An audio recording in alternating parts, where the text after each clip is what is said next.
43rd U.S. Senior Open champion. How does it feel? Feels awesome.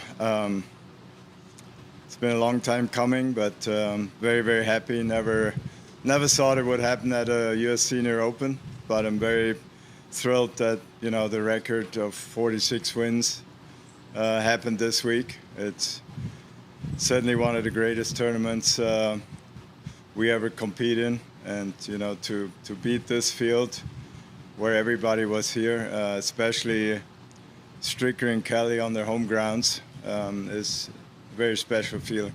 Very grateful. We're going to open it up for your questions on your right. Congratulations, Bernhard. You talked about your faith on the 18th green. Can you talk about how it helped you through some of the tougher moments today? Yeah, absolutely. I'm reading my Bible every day and certain devotions, and just realized the last 30 years that I'm not in control, and everything I've been given is a gift from God, and I try to play to the audience of one, which is Him. I'm not too concerned about people, even though I love Him and I care about Him and I want to entertain Him. But the key is to have a grateful attitude, a thankful attitude, because I have so many reasons to be grateful and thankful for. And there's many great Bible verses. The book of Philippians is one of my favorites, and talks about do not be anxious. Well, we're all anxious playing golf, I think, to some extent. There's certain shots we don't feel totally comfortable or confident about, so it's always a good reminder. And I felt that special peace today, early on, where it just was very calm. You think under the circumstances of playing the United States Senior Open and maybe setting a record of 46 victories and playing against Stricker and Kelly and all the other greats of Ernie Els and Goosen and on you go, you'd think you'd be extremely nervous. And I was somewhat nervous, but a lot calmer than I have been many other times. Over here on your left. Congratulations, Bernhard. Talk a little bit more about knowing the Wisconsin native sons were behind you, and did you feel it all the weight of Wisconsin on the last three?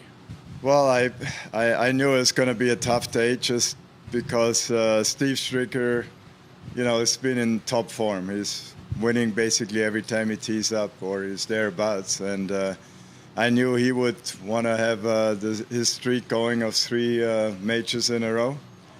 And I knew he was going to give it all. And the same with Jerry Kelly. He's one of the best ball strikers, very underrated golfer.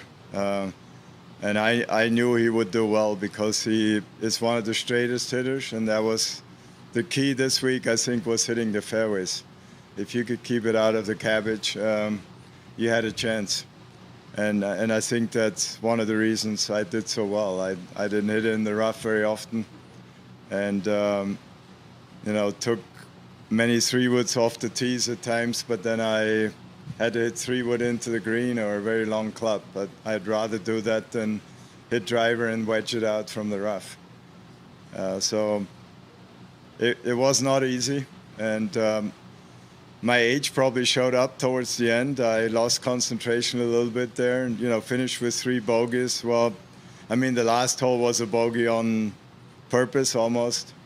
I wasn't, I was aiming way right. I knew there wasn't much trouble, and then I had a very long putt, and I told my caddy, I'm going to leave this short, so I don't want to go down the hill and bring double into play or more. So it was pretty much a bogey on purpose, but the other 2 were just, poor putts. I was twice unlucky where the ball just rolled into the fairway bunker, and I made 2 bogeys that way, but that's how it is out here. We're going to stay on your left. Bernhard, we were just out with you when you were taking pictures of the trophy and the flowers, and you kneeled down, and then all of a sudden you said, can somebody help me up? I thought that was awesome. But with what you're doing, maybe it relates to Gary's question with your faith, do you feel like an inspiration, and are you human? I'm very human. I got 2 bad knees, for those of you who don't know, and it hurts bending down and staying down. When I have dinner and I sit for an hour or something and get up, it's hard to get up. It's just been that way for a number of years. And reading putts is very difficult because I figured I'm bending down 200 times a day, or for 18 holes at least. And that's a lot of bending down. And then I read that if you go downhill, like from a tee box, you go down the hill, it's 20 times your body weight. So for an easy math, if you're 200 pounds, it's 4,000 pounds on the knee joint when you walk downhill. Imagine how many times I've walked downhill in the last 50 years on tour. So the body's taking a beating, no doubt about it, and I feel it just like everybody else. But I got good news. I have a mother that's going to be 100 on August 4th, so I think I have good genes, and hopefully I'll be around a few more years. On your right,